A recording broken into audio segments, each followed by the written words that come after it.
You know the deal going down every Tuesday, the two piece, Chili's two piece, and man, it's been a long 7 days ish. One Chinese New Year's kicked off, and then I got the news about one of our goats, one of the greatest of all time, at least in my book, Coach Taylor, retiring, stepping aside or down or whatever, however you want to term it.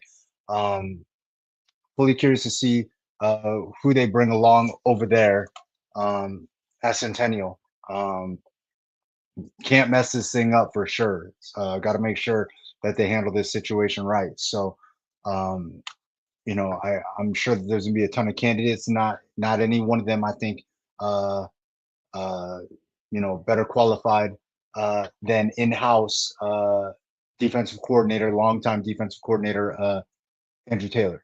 So I'll be super excited to see how that whole situation pans itself out. You know, I really never thought that this day was gonna come. I really didn't. I thought that he was gonna outlast my time uh, in the space, and um, just watching him evolve over the years and just get better and be willing to make change. I just thought was always so cool. Got close to the program. I remember when there was like parents trying to, I guess like revolt or whatever, didn't like the recruiting situation or whatever. But not only has Coach Taylor done an amazing job finding ways to win. Over the last few years, he's shown an amazing ability to reinvent himself, his program, and you know he got a chance to finish this whole thing off with a victory in Sun Devil Stadium, which I think is just so cool. I don't care that it was a 6A conference championship or open division or whatever. Um, it's just so cool to be able to see him smile and go out on top and do his thing. So me and Gridiron are going to get into it a little bit and talk about this a little bit more. Other things, other milestones that have been achieved in the state of Arizona. One Devin Booker, Suns all-time leading scorer, and I know that I think Gridiron just did the whole like lean back thing. Super excited about that, dude. He's gonna absolutely destroy the Suns scoring record. Like it's nobody's ever gonna like it's never gonna happen until they add like a 4 point line or a 10 point spot or something like they do like celebrity all-star games and things like that. Like it's never gonna happen. So shout out to D Book and shout out to Kevin Durant in the pursuit of trying to get one Jimmy Butler here before the trade deadline ends. Look, man, if Luca can be dealt, and that was absolutely shocking to me. I don't know what was more shocking. Word that Coach Taylor was retiring, stepping aside, stepping down, whatever you want to call it. I'm gonna say retiring, whatever. Or Luca getting traded. Like I honestly don't know which one was more surprising. I didn't like. I expected at some point, just because I had heard the whispers for a long time that like Jokic and Doncic wanted to team up. So I kind of like thought that maybe it would happen, hopefully in New York, but you never know. But I did, like I said, I just never thought that Coach Taylor. So like I was just super surprised. I was super duper surprised. I think we're gonna get some more surprises here in the coming days. Some of these coaching jobs are filling up. ACP, some of these jobs in the West Valley, they need coaches out there. Some of those spots are filling up. So I'm super excited to see what transpires over there. A little bit of high school basketball in the state of Arizona. I heard that guys out there balling, guys out there absolutely balling, not named Code Pete or not playing for Perry or Mason McGee or like any of those dudes for Basha or any of these prep school guys. JT Mercado from Chandler, absolutely doing things out there. Noah Glore from Higley, absolutely doing things out there. Shout out to my guy Ball Dogs AC and Greg Rosenberg for the tips. They wanted to make sure that those guys got a little bit of juice and a little bit of love. So there it is. I'm sure that they're playing absolutely spectacular if those two guys are vouching for them. So I'm excited about that. 7-on-7 season fully underway. We are like just at the beginning of it. Battle Vegas coming up this weekend. Super excited for that. And I heard Cam Newton's got a tournament coming out here, a 7-on-7 deal coming out here to the West Valley. I think it's over there at Millennium. That'll be a lot of fun, I'm sure. So, anyways, Red Zone Elite. Shout out to my guy. Shout out to my guy Jay over there, handling business over there, making sure that these kids have a platform to do their thing, their spring ball thing. Creek, our guys over there, the Creek, as they wanted to be called or something like that, over there at Cactus Shadows, repping Cave Creek or something like that. Absolutely balled. Donovan Dixon was one of the best quarterbacks I saw all weekend. Absolutely doing his thing.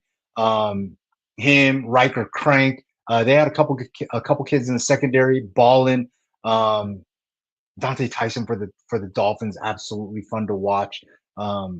He's getting better every time I watch him play fundamentally and all that. And of course, Jai Jones from the Angels, Manzanares, they were absolutely Manzanares was dealing. And then some young guys from Brophy. Some young guys from Brophy were balling for one of the Turf Younger teams. I got to see Christian Escobedo. Yeah, and look, I'm 5'10", and he was actually like looked maybe a little bit taller than me, maybe like right around the same height. So glad to see the young phenom growing and doing his thing. So got to see him out there balling a little bit. So that was cool.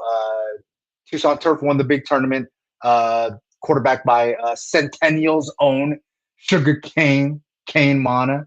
Also splitting reps, Coco, our guy Kulmar over there from Marana. So shout out to them. Got to see Sean Roebuck and Braylon Casper doing bad things too, doing very, very bad things to a lot of defensive backs out there. There's a kid out there from I want to say he was from South Carolina. I got to see him, long wide receiver, 6'3", super athletic. Play for Cali Power. I think his name was Carnell Watkins. Kid was absolutely savage. So it was fun. Look, it was cool. I know some people have love-hate relationship with 7-on-7. It's a thing, so I'm gonna cover it. Also, I do a little tournament in June, so I got to show some love. I can't be a 7-on-7 hater and then throw a 7-on-7 event. And you know the deal. You know how that goes down. I would like to see more big men events coupled up in this red zone thing. I'm going to talk to my man Jay, see if he can work that thing out and make that thing cook. But I just don't know how that works. I know it's be a lot of.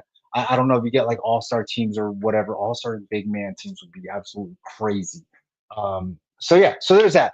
Anyways, without further ado, I am going to bring on the star of the show, my guy, the Inside the Numbers segment guy, the one and only Gridiron Arizona. I do have an interview booked up coming up here tonight. Hopefully he gets back in off the private plane in time. So your boy Chili, you know the deal. Inside the Numbers segment, hang out with us for a second. Super special Inside the Numbers segment. I don't think that we've ever done anything like this before, but you know, we got to pay homage to the GOAT.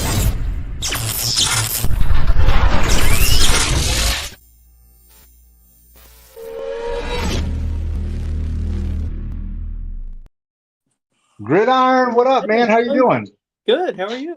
Man, shirt looking sharp. Hey, we like collab. Hey, look, this is a dope little thing that we got going on. Both of us rocking the gray and black. I kind of like that. Like we're in sync. All right. So which news caught you more by surprise? Coach Taylor. Certainly what went down at around 10:15 p.m. on Saturday night. That really caught you more by surprise because I hit you up pretty early in the morning. What's that? That really caught you more by surprise because I hit you up pretty early in the morning with the other news. You did. It was early, but it wasn't that unexpected. I mean, I was just hoping that nobody was going to ask him that question, you know, a minute or two after he won the championship. And I don't think anyone did, but sure. You never know. You never know. Hey, look, we got a lot of hungry, trying to go viral reporters out there, always trying to make their name. So. Look, I just think, you know, the career of Coach Taylor, which you know a little bit better than I do, I'm guessing at least. The guy always fascinated me. Super humble, soft spoken until he was on that sideline or in front of his guys. Amazing coach, communicator. Behind closed doors, he could be pretty vocal to him. Absolutely amazing communicator. Listen, quick story. She's probably going to kill me if she finds out that I said this. Um, so uh, this was during the pandemic, I believe. Uh, Me and Sandy Charles were out watching the Centennial game. She was doing the sideline bit that she does, and I was out there just covering the game. And I believe Centennial lost, and parents were in the stands, literally like screaming and calling for Coach Taylor's head.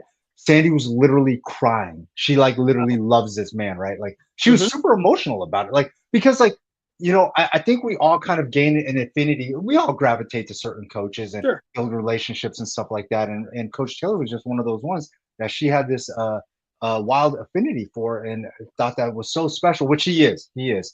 And I just remember how I will never forget. And I think that there's a blog somewhere, in the YouTube world. By the way, justchili.tv. Make sure that you guys Hmm. show some love, subscribe. That's how me and Gridiron go on our yearly lunch. With the views, with the money that I get from the small amount of views that I get. So make sure that you guys support your guys that support your guys. So, anyways, Sandy was like super emotional about it, crying and like, some look. Coach Taylor had that kind of impact on a great many people out there, not just his own players or his own Centennial community. So I just kind of wanted to share that little story. Please don't share that with Sandy because she will get upset and yell at me for telling the story. But man, No what crying he's in done, football. and what he's done for so many players, and it's not even possible for us to quantify or go through all of them. But our own gridiron Yeah. uh, our own gridiron has selected four very, Yep. very unique, special players, of which we are going to go inside the None numbers on. of them overlap, by the way, too. And before I allow Gridiron to share a Coach Taylor's story of his own, a little anecdote or whatever, if you will, after at the end of our segment, let's get into some of these super special Coach Taylor ballers that you have selected over here Hmm. Of in chronological order on a yellow pad, if you course. will. Of course, because what other type of paper would Gridiron use for his Inside the Numbers segment? Ballers under Coach Taylor. We start off 2008. Jarrell Barbour, a running back. This was before I was covering, so I'm gonna go ahead and let you take this one away and do your thing. Yeah, Jarrell Barber, a safety and running back from the class of 2008. 6'3", 190, was rated as a four-star prospect by Rivals. He had 1,368 receiving yards in 3 years on varsity and scored a whopping 34 TDs in that time, too. But that wasn't all he did was play offense. On defense, he had 11 interceptions his senior year in 13 games. And those totaled 230 yards worth of interception returns. So he was averaging 20 yards on the run back after getting the pick off and getting almost one a game. Did sign Oh, with ASU coming out of high school, and for many years, Taylor called Barber the greatest athlete that he had ever coached. I don't know if it was still that way all the way through his career. I just remember kind of midway through his career hearing him say that once. And Barber could have had higher individual numbers, but he had to share the ball with a lot of guys over there at Centennial. It was a time where that there wasn't just a one back kind of thing running the ball. There were a few guys back there, a guy by the name of Hughes and some other relatives of his that had some big seasons in the early years for Centennial. He was on the team that won the first run of the championships. His junior and senior year would have been '06 and '07 when Centennial won their first two state championships. They had a perfect 14-0 season in 2006, and then followed that up with a 13-1 season the next year. The only loss coming to Hamilton, who of course was a giant in the 5A Division One at the time. Centennial was in 5A Division Two, and in that 2006 season, they had 6 shutouts over the course of the year and held their 4 opponents in the playoffs to a total of 14 points. Hey, and that was the signature. That was the staple for all these Centennial Coach Taylor teams. Defense was the key for all of them. Now this next one right here is super special to me because he's a good friend.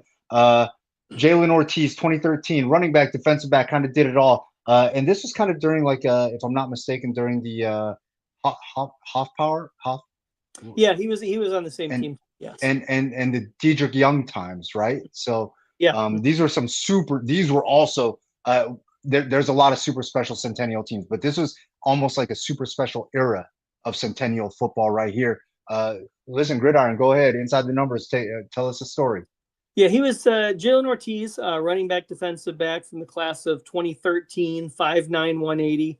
Had back-to-back 1,000-yard rushing seasons his junior and senior years. Scored a total of 26 TDs in that time. Caught a total of 11 TDs in receiving. And he also, as I mentioned, played defense, and he had 4 interceptions his senior year. Also played special teams, averaged 33.7 yards per kickoff return that season as well. So even if you better kick it over his head, because even if he caught it on the 5-yard line, he's bringing it back to your 40 at least. He played 2 seasons at UCLA and then 2 years at Wyoming, kind of following into the Coach Taylor footsteps now because he's coaching. He's now the cornerbacks coach at Arkansas State. He has coached at Wyoming and Oregon as a grad assistant, and then at Utah State the last 2 years. Absolutely special human. Mm-hmm. And he was on the team. He was on the group in between the first run of championships and the second one, where Centennial kind of had some heartbreaks in there. That they played Chaparral for a state title in 2010, and then lost a 1-point game to him in the semifinals in 2011, and then made it to the championship in 2012, his senior year, and they got upset by Ironwood Ridge from Tucson. Man, Coach Ortiz was an absolutely special player. This is about the time that I started really coming in and watching and covering high school football. I was still working full time at the radio station that I was at, doing mornings and stuff like that, and just kind of trying to adopt this situation. And I cover the well documented. I covered those Chaparral teams very, very close, and some of those Hamilton teams. Chaparral very, very close. Chaparral went on a three-peat of title runs for their in the same division, their state championships in 09, 10, and 11. So in 10, 11, they defeated Centennial along the way. Otherwise, maybe the Coyotes would have had a couple more titles in there, but they were in the middle of Chaparral's great run with Coach Charlie Regal over there. Yeah, Coach Regal, and obviously everybody knows Coach Dillingham was over there, and Amy, and Coach Hamilton worked for Regal at the time. Yeah, and Coach Huffine, they had a special group over there. So hey, look, but all those guys have the utmost respect for what Centennial was doing, and Coach Taylor and Coach Ortiz and some of these players that were balling over there at Centennial. Moving on, 2016, Chris Jules, this banger of a linebacker, hunting running backs and quarterbacks. Let's talk about him a little bit and let us know, because we're kind of getting into a different era. We're making our way into a different era of Centennial football. Yeah, we're into the run of the second run of championships here. Chris Jules, linebacker, class of 2016, 6 foot 230. Was the defensive MVP for a 2-time championship team, just a sack machine. In his junior and senior years combined, he had 34 sacks, 23 of those as a senior. He ended up playing 2 years at SCC and then over at NAU. And he held the school's bench record. I don't know if he still holds it or not, but he held the bench press record at Centennial for 460 pounds on the bench. And he was on his senior year was the year that you liked, the Super Division year, where there were only 17 teams in Division I. And they actually opened that year against Long Beach Poly. They came to Peoria to play the Coyotes, and they lost 3 games along the way. 1-point loss to Poly, a 1-point loss to Liberty, and a 7-point loss to Hamilton. And then in the playoffs, they went on just a super memorable run. They defeated Basha who had an ASU commit on their roster at quarterback. They beat Hamilton, which was Hamilton's first home loss in like 10 years in the playoffs. And it was like a 28 point fourth or 20 it was a 27-point fourth quarter comeback to win that game in the quarterfinals. Then they defeated an undefeated Mountain Point team in the semifinals, and then defeated Desert Ridge ultimately for the championship. And it was the first title that Centennial had that was not in Division II as it was called then, or what's now known as the 5A. That was the that I couldn't tell if you mentioned, but that was the Isaac Steele led team, right? Yep. Isaac Steele was Isaac the Steele's quarterback on that team who defensive back quarterback. ended up playing defense in college. Isaac Steele. Yeah, Mm-hmm. dog, absolute dog. He was at he was at Liberty was where he was at. And if I'm not mistaken, guys like Marshall Nafy were over there at the lineman. Mm-hmm. Yeah, and what's it called? That team was absolutely special. And that Long Beach Poly game, if I'm not mistaken, was changed to a forfeit victory for It was Centennial. changed to a forfeit win. That is correct. Yeah. That was Coach Pierce was over there at Long Beach. Probably recruiting violation. Draw your own conclusions with that, but yes, it ended up so officially on the records. They went 8-2 during that regular season with that forfeit thrown in there. Okay. Oh, look, man, I love it. All right, moving on. Another super special athlete, and this kind of segues into my Sandy Charles story. 2020 superstar athlete, defensive back Jaden Young was an absolute monster, and kind of brought up the chatter from the stands about like recruiting and the Centennial do enough at the time. But before we get to that, I'm going to let Gridiron take it away and go inside the numbers on one super talented Jaden Young, defensive back from Centennial. Yep, Jaden Young, defensive back from the class of 2020. So his senior year was 2019. So this would be the pre-COVID era, but the beginning of the open era. He played 3 years on varsity played defensive back and running back. Was a first-team All-Academic and a 3-time All-State performer. Had back-to-back 1,000-yard all-purpose yard seasons. Had 252 tackles in his 3 seasons with the Coyotes and 9 career interceptions. Went on to play 3 years at University of Arizona and then 2 years at Oregon State, where he just wrapped up this past fall. Man, he was an absolute dude, and I know recruiting was like a little bit slow for him or whatever have you. Yeah, I do remember the Arizona offer came very late in the recruiting process with him.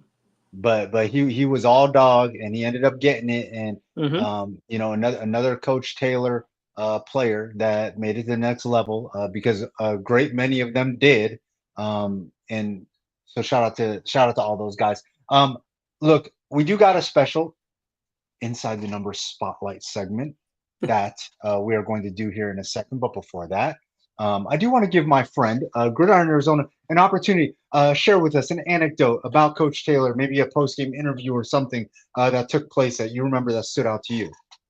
I mean, from the very beginning of Centennial, the very first place that we lived when I got out of NAU and came back in the Valley was in Peoria at a townhouse, and it was not very far from Centennial High School. And so it was the first, time I'd ever heard of Centennial. The school came around in 1992. We didn't live there long enough to have our kid go there, kind of thing at the time. And then it was later in the process. My daughter went to North Canyon.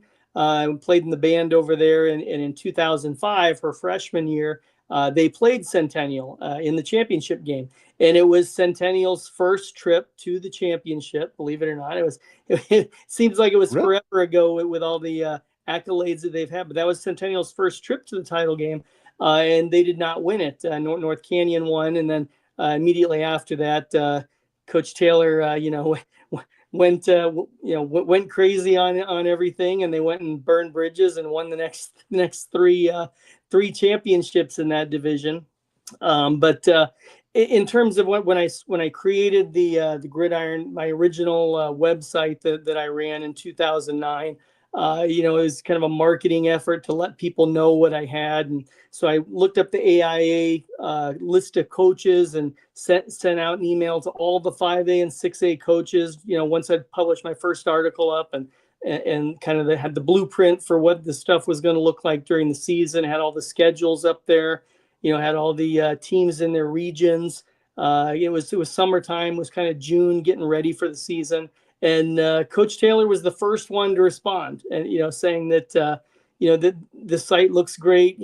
Players and fans are going to love it. It was kind of like, whoa, this is here I am. I've never interviewed any coaches or anything like that, and all of a sudden here's Coach Taylor, who at the time, he's the guy that was coming into the 2009 season winning 3 consecutive state championships, and he's the one that was the first to respond to kind of give the thumbs up to the website.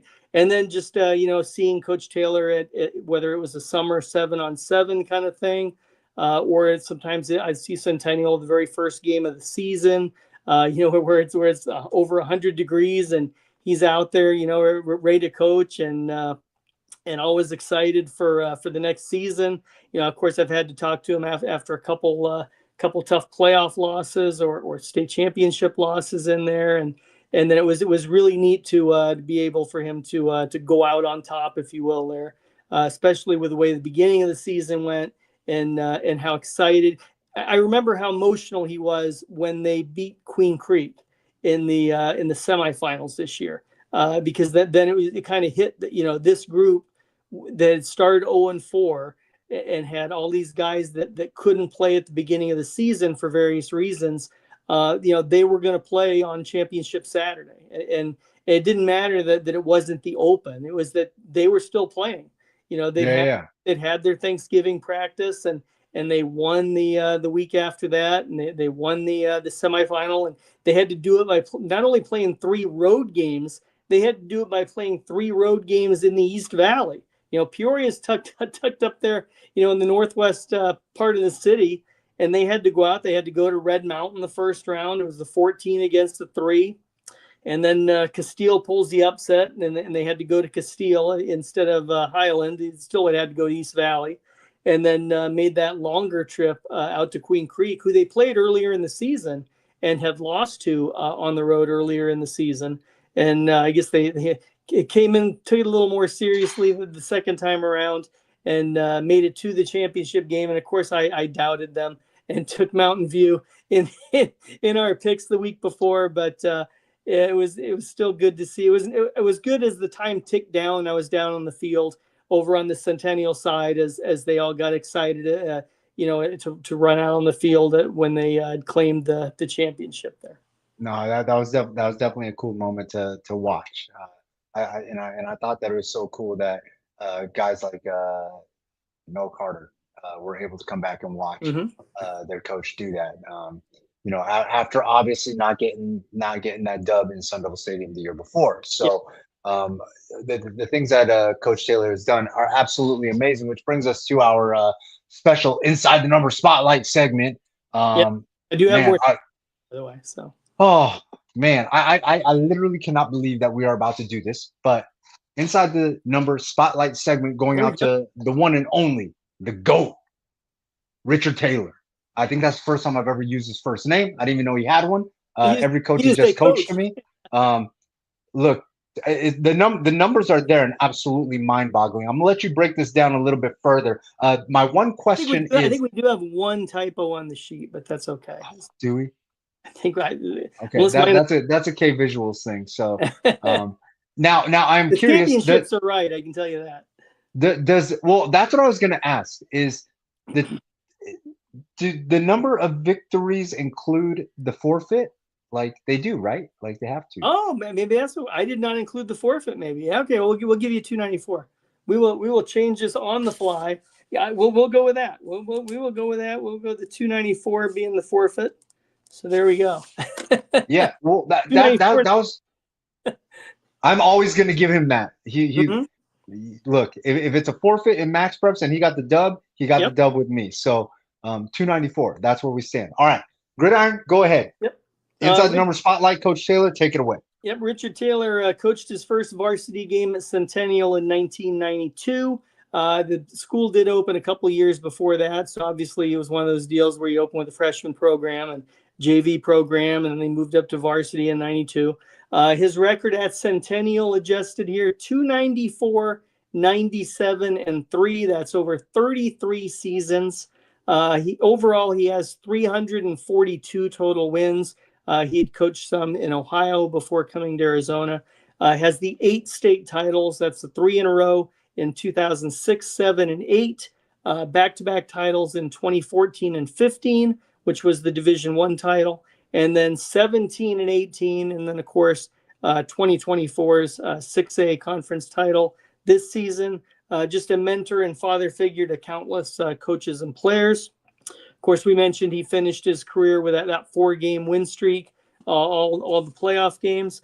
It's interesting to note his first 11 years at Centennial. Okay, so we go way back here. This was the beginning, the first 11 varsity seasons there. He had 4 losing seasons, 4 years where the team went 5-5 or 6-4 and didn't make the playoffs, and 3 times that they did make the playoffs and got knocked out in the first round. Now, how many schools that nowadays, and we keep in mind we had like 70 coaching changes last year, and I think we're getting close to about 50 so far this season. How many schools are going to let their coach be there for 11 years with no playoff wins and missing the playoffs 8 times and 4 of them losing seasons? Not at a big school. It doesn't happen. And and this was it. This is certainly it was at a big school. Centennial did start. They started at the 4A level, and at the time you had Peoria and Cactus were the big dogs over there in 4A. They moved up to 5A in 2005, which at the time was the second largest division, and then they ultimately they were one of the teams that forced the whole realignment move that we still see now, where they moved from 5A to 6A between 2019 and 2020 as an effort because the Chandler was dominating the 6A and Centennial was dominating the 5A. And Saguaro was dominating the 4A, and it was kind of became a foregone conclusion in a lot of people's minds. And then you also had the endless debate of which those 3 teams were better, and that's what launched the whole open division movement there with Mr. Hines, and that began in 2019. Centennial did make the open division tournament in would this be 1, 2, 3. How many years there been? There's been 6 years. They made the open division 5 of the 6 years. Incredible. 4. They didn't make it this year. 4 of the 6 years that they made the open division tournament, which of course, as we try to mention, is a big accomplishment unto itself. Just making the open, being one of those 8 teams that still I don't think gets enough credit for being a team that makes the open. His first playoff win came in 2003 against Santa Rita. That was back when Santa Rita from Tucson was in the 4A. They have some big out-of-state wins that he's gotten against McQueen, Nevada. That was a road game that I believe Max Preps had put that together.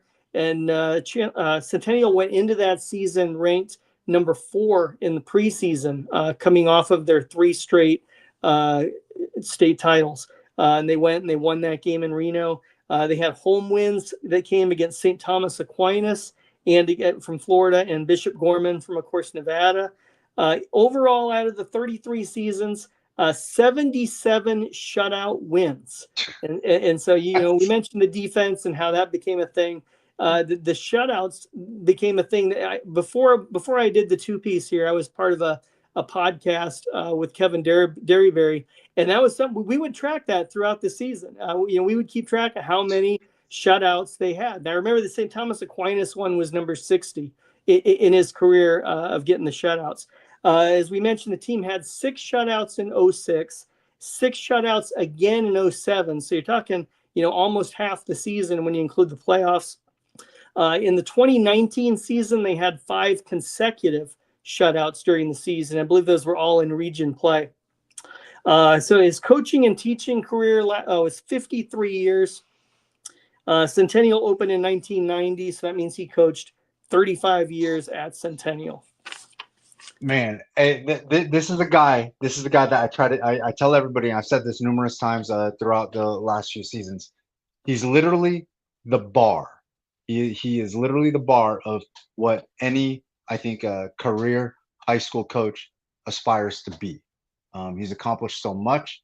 Um, and my favorite thing about him is what's transpired the last 5 years. I'm going to get a little bit more into that with my special guest interview that's coming up right after the Inside the Numbers segment.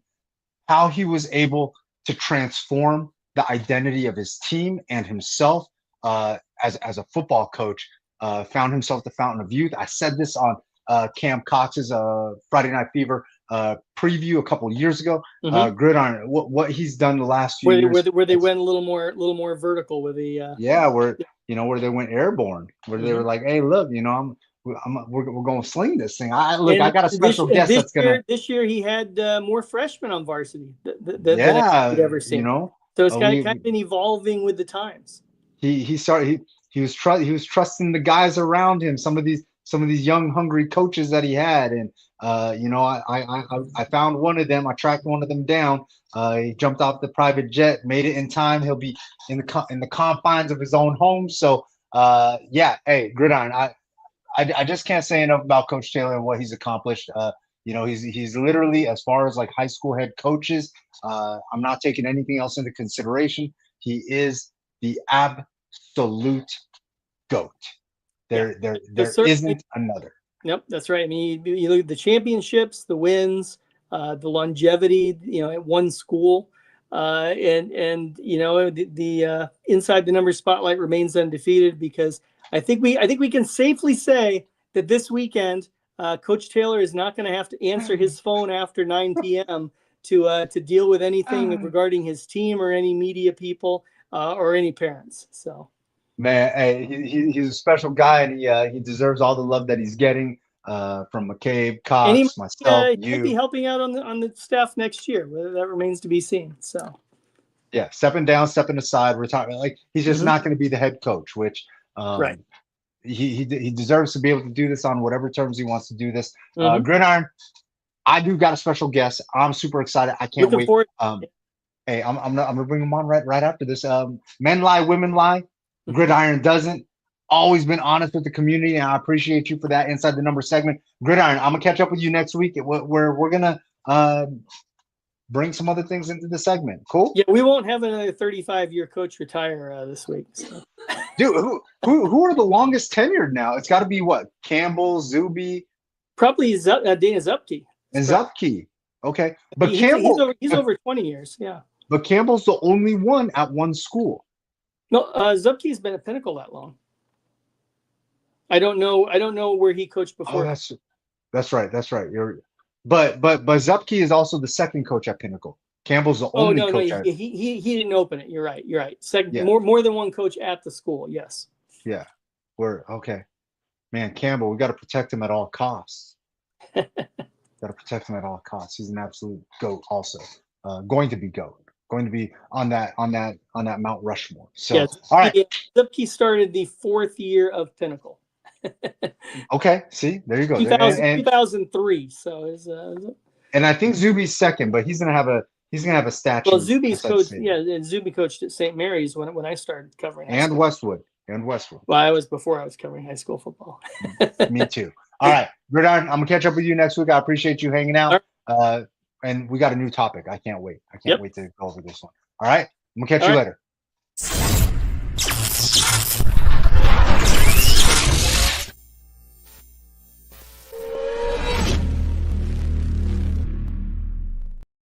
Absolutely thrilled to bring on my guy, the one and only, the wide receiver whisperer, one of the best wide receiver coaches in the state. I don't care what level, actually. Coach Gaeta, you've been around a little bit. There are some things that I definitely want to talk to you about regarding Centennial and Coach Taylor, but well-traveled. Shadow Mountain, you went and did your thing up there. Coached some super talented receivers. My guy Jake Welsheimer, who I absolutely loved during the Team Dime era over at Shadow Mountain. You were you were stealing some of the limelight, some of the spotlight, trying to make the football program hot over there. Went over to Chavez, did your thing. Crawford, Walker, had that high flying show over there. Desert Ridge took some talented receivers over there. Roman Mangini made your way over to Centennial, where you got to take care of some business up there. Before I get into all that, Coach Gaeta, how's your day going? Because you have yourself a new location. It's been good, man. Thanks for having Uh, me. yeah, man.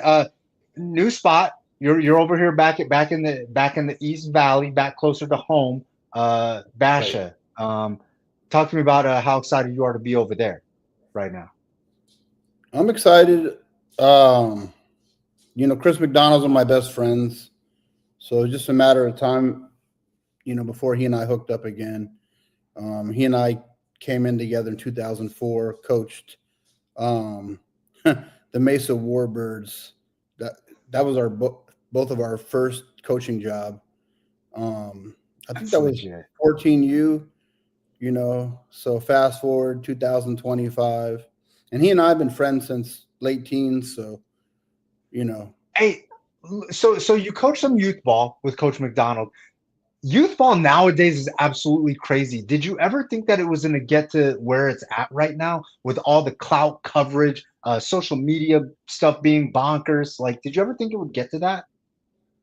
nah, I prefer it back then. I mean, now it's a big mess, man. Less It is is. more. And my son plays. Um, he plays in it, and it's just I got to stand way in the back because it's just So it's you don't try to get over involved with the coaching for your own kid. not at all. I mean, I work with him, when it's he and I, and then when he, is with his team, I don't say anything. I'm in the way back.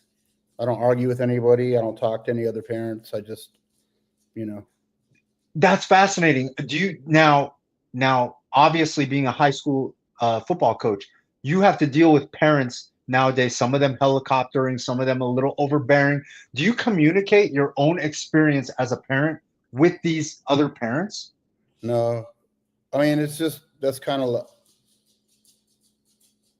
I mean, they're a lot different than I am. It's just I see more of the helicopter. I mean, it's just some of it's shameful.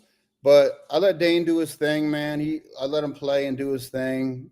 He doesn't have to worry about me yelling at him. I mean, they're kids, man. Let them be kids. That's my whole I thing. agree. Let my kid be a kid, and when it's Love it. his time to do all the rest, I know he's gonna have enough pressure on him then. So let him be a kid now and do all those things. So I'm not taking my kid to 100 trainers and calling you up and telling you that he's the next whoever. You know what I mean? So I mean, so The next number one pick in the NFL draft. Okay, I it's got whatever, you. man. It's just I've actually had people do that. oh, I know you told me. So I just like he's a kid, and he's still a little boy to me, as he is. I He's love a, it, man. so I let him be 11. All right, man. Hey, look. I had to bring you on for a million reasons, but one of them being obviously Coach Taylor stepping aside, stepping down, resigning, or whatever his position as head coach over there at Centennial. You had the unique opportunity to coach with him. Um, Before I get too far into it, what was that experience like for you when you were coming in and starting to take all that stuff in? Because you've surrounded yourself with some talented coaching staffs. You put yourself, next to some solid coaches that have their own Yeah, legacies. yeah. So how it started was a good friend of mine, Chris Lee, called me and was like, "Hey, I'm taking the OC job at Centennial." He's like, I need you. And I live in Chandler, and you know how far it probably took me anywhere between 50 minutes to an hour each way. So and I've always I've known who Coach Taylor was, and I've known the tradition of Centennial. As a hardcore, tough football team that runs the football, smash mouth. So I was like, well, let me come by and then let me take a drive and let me see what this is all about. So I drove up there, met Chris. He brought me in. I met Coach Taylor, and then we call him OT, and then his son, Andrew Taylor, calling him YT. And then from I there, love that. those guys are just the ultimate professionals, Hey, before you got to get face to face with OT, were you ever nervous? Like, were you ever like, dang, dude, they're just gonna have me teaching my wide receivers blocking concepts and how to spring the running back. They're not gonna let me teach my receivers how to properly run routes or things like that. Was that ever a word like in the back of your mind? Were you ever worried about that, just based on what Centennial was known for at the time? No, because Chris, he came from one of my mentors, Gary Cook, who's an offensive savant, who pretty much he's Up at Coco. me the best in Arizona with the passing game. To me, when you talk about developing a quarterback, talking about, you want to talk about concepts, you want to talk about choice routes, conversion routes, all those things. That's why it was easy for me and Chris to coach together, because I knew all the things that he was taught. So it was just, I knew I was going there to do. I knew it wasn't going to be, run the ball, run the ball, run the ball. So I knew we were going to end up. A couple years ago, I brought up on, and I brought this up with talking to Gridiron. I brought this up on TV on Cam Cox's Friday Night Fever preview show. Coach Taylor finds himself the fountain of youth. Does exactly what you are talking about right now. Brought in Coach Lee, brought in you to help revamp the coaching staff and the offense. Talk to me a little bit about that. What transpired? How long did it take? How for you guys to get Coach Taylor on board with embracing some of these new offensive concepts?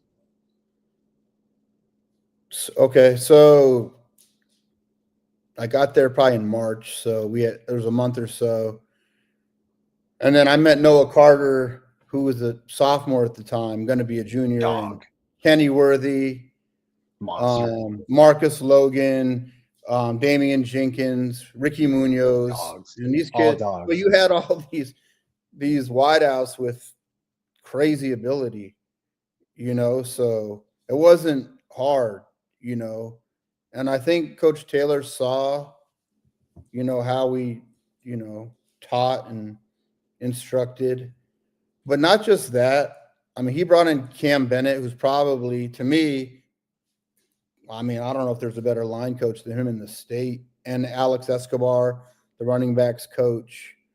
A legacy guy. Yep, T. Hill, coach tight ends. His son, it started for me as a freshman this past year. Torn Hill, who's a ridiculous athlete, he was the tight end coach. And we pretty much just got after it, but we had Kevon Clark, so we were still running the ball. And to be honest, since I've been at Centennial, going in there, I was just passing guy, but my whole philosophy's changed, man. So I really think you need to run the football to be successful. You learned something from Coach Taylor. Absolutely. What go into that a little bit. What did Coach Taylor teach Coach Gaeta to make Coach Gaeta a better coach down the line?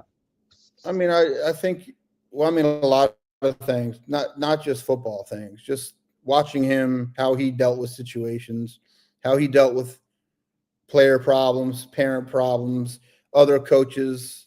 He was always, I've never seen him out of character ever.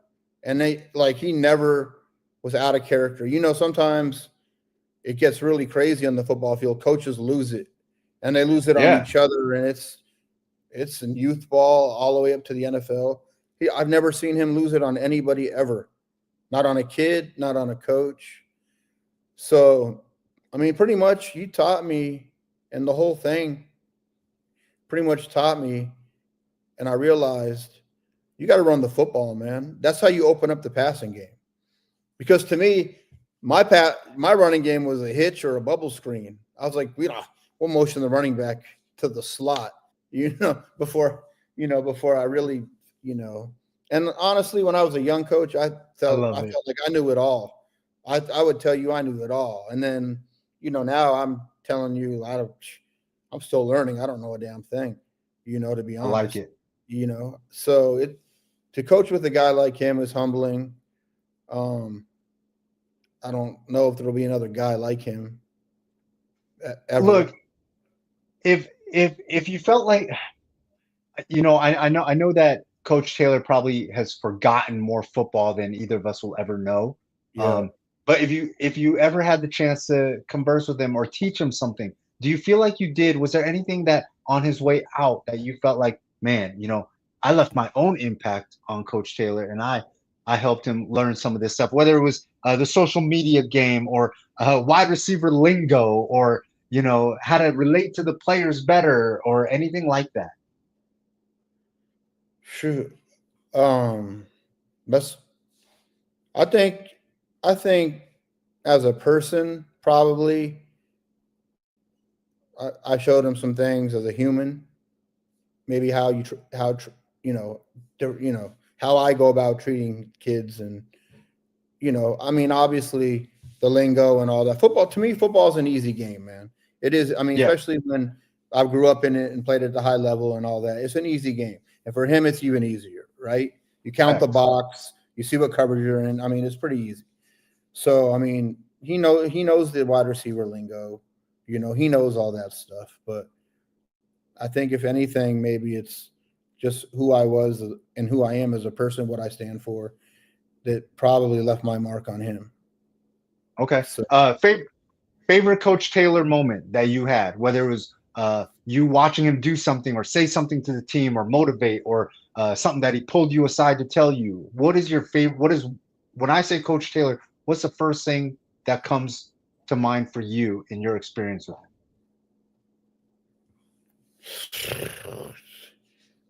um, I would say it's just his pregame speeches, and I wouldn't say there's just one moment. It's just him?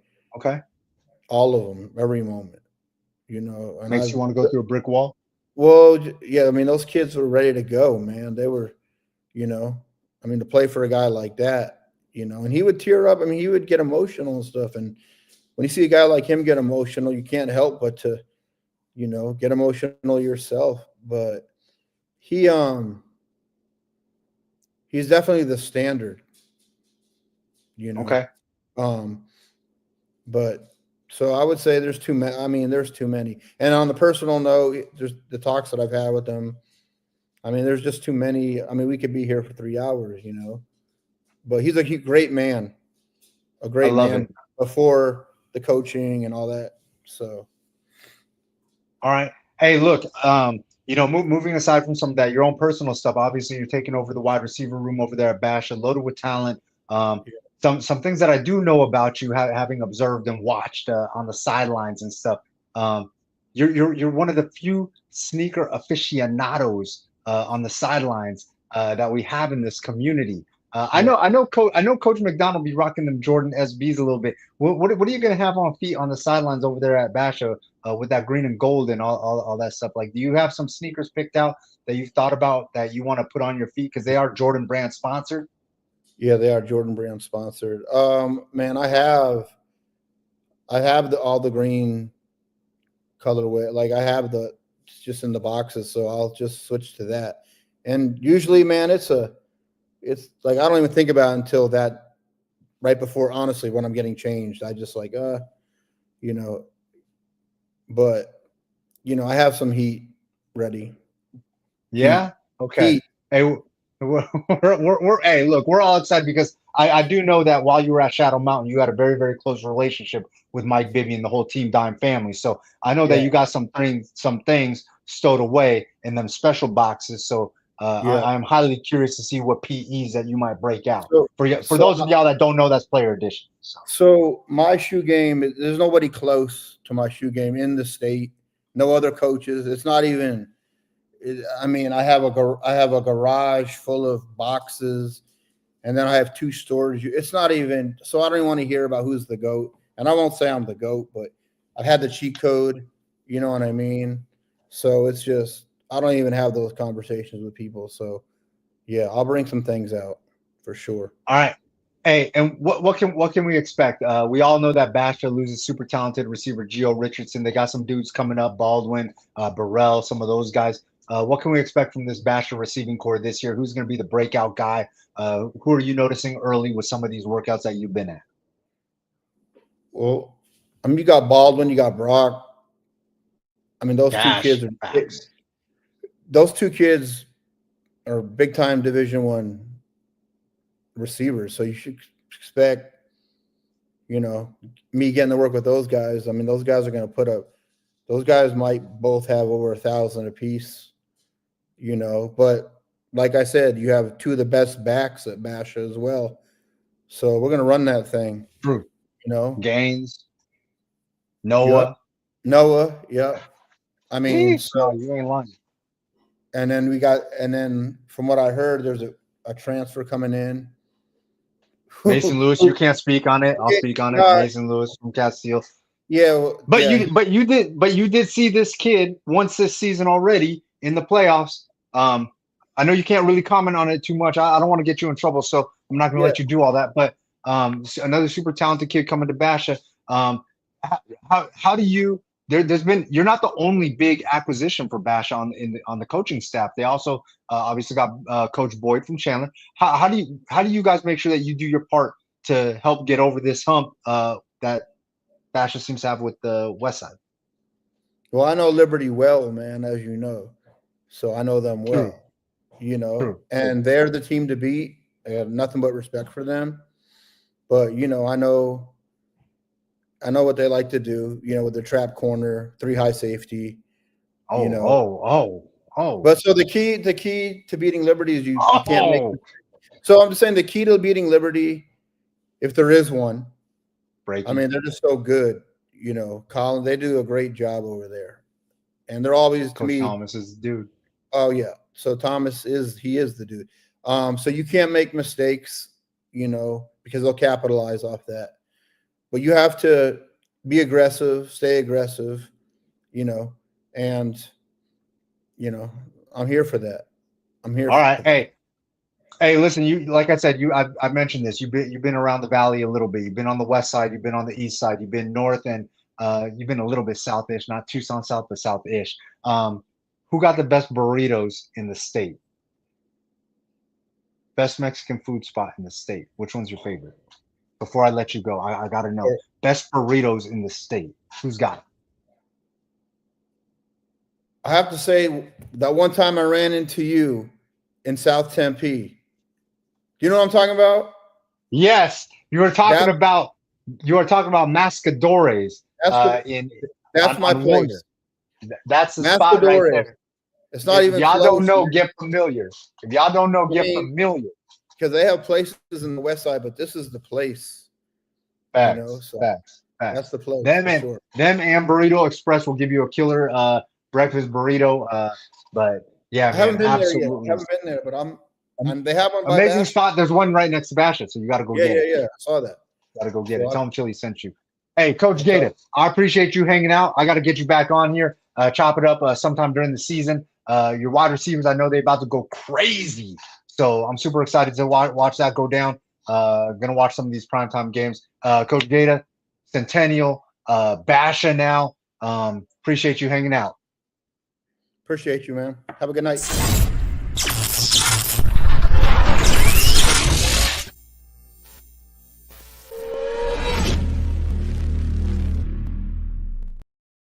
Man, shout out to Coach Gaeta jumping on the wide receiver whisperer. The dude has I've watched the dude coach for about like 10 years now, 10 years healthy. And I watched him start at Shadow Mountain, and I think he was also coaching lower levels there too. I think he had I want to say he had an undefeated and a 1-loss lower level team back-to-back years. And he's done an amazing job over there. Everywhere he goes, wide receivers ball. I'm just trying to let y'all know. Even at Shadow Mountain, the winds might not back it all up, but his players did. He had, I want to say it was Bo Tanner, Jake Welshheimer, Both of those dudes were dogs. Had a couple of those basketball kids playing also. Um, and then when he was over there at Cesar Chavez, he had Jaleel Walker and Devin Crawford. Um, those guys were going crazy. Like I said, Desert Ridge, he had Roman Mangini. Uh, he sent kids Division 1 everywhere. So yeah, just I can't wait. Can't wait to see how this works out while he's over here at on the back in the East Valley over at Basha. Your boy Chili, I'm gonna make my way out of here. Man, I forgot to ask him about Luca, the Luca deal. Did that really surprise him? Like I said, it surprised me. I'm a Luca fan. Well, kind of a Luca stan. I'm actually kind of a Luca stan. I will say, like, it's one of my favorite players. Him, Kobe. So, I just think that I don't know. I just enjoy watching them play. Your boy Chili, I'm gonna make my way out of here.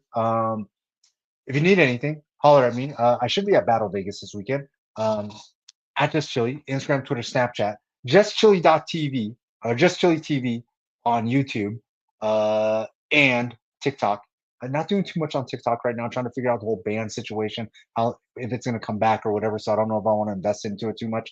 But JustChili.tv, make sure that you guys subscribe, show your boy love, because that's how me and Gridiron, that's how I pay for me and Gridiron's annual meal. So other than that, I'm going to make my way out of here. Forks Up Forever. I'm going to make my way to Waste Management, I think. Forks Up Forever. Yeah, I know.